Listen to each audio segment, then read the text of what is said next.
वहां जंगल में पहुंच गए। बाबा नारद हिरण का रूप धारण करके महाराज उत्तानपाद के सामने आ गए। घोड़ा जैसे ही देखा नारद ने हिरण दौड़ रहा है, नहीं समझ पाए। हिरण समझा घोड़ा पीछे लगा दिया, आगे आगे हिरण भागता चला जा रहा है और पीछे पीछे उत्तानपाद घोड़े को लेके चले जा रहे हैं। महाराज इतना दौड़ाया बाबा नारद ने हिरण के रूप में कि जहां तक एक रात हो गई, सारी फौज पीछे को वापस चली आई और महाराज उत्तानपाद आगे बढ़े चले गए। वही बाबा नारद झाड़ी में जाके छुप गए। पीछे मुड़ के महाराज उत्तानपाद ने देखा काफी अंधेरा हो गया, कोई दिखाई नहीं दिया। लौट करके जब आए तो क्या देखा, दरवाजा बंद है।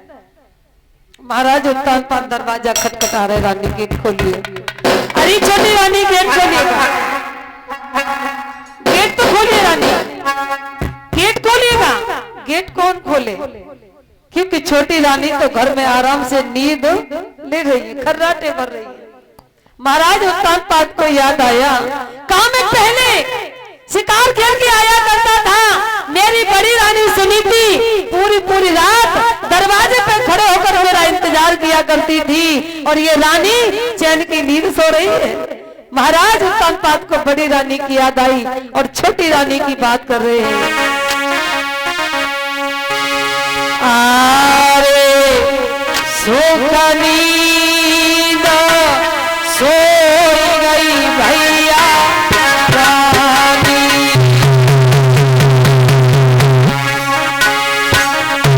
अरे भैया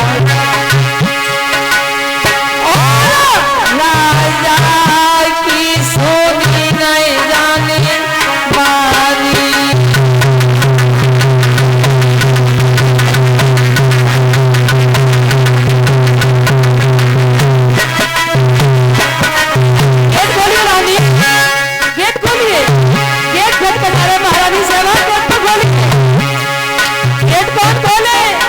रानी तो नींद में सो रही, तब महाराज उत्तानपाद को बड़ी रानी की याद आई।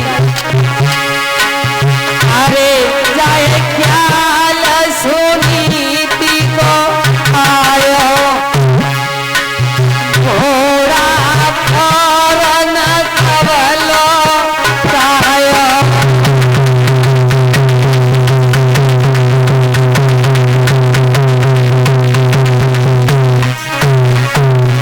महाराज रानी बड़ी की याद करते हैं और कहते हैं, महारानी तुम तो नींद सो रही हो। जब मैं पहले शिकार खेल के आया करता था तब मेरी बड़ी रानी इंतजार किया करती थी। महाराज उत्तानपाद को बड़ी रानी की याद आई, चले गए। घोड़ा को तुरंत वापस लौटाया। टूटे झोपड़ी पर टूटा दरवाजा खटखटा रहे हैं। रानी गेट खोलिए, गेट खोलिए रानी, गेट तो खोलिए।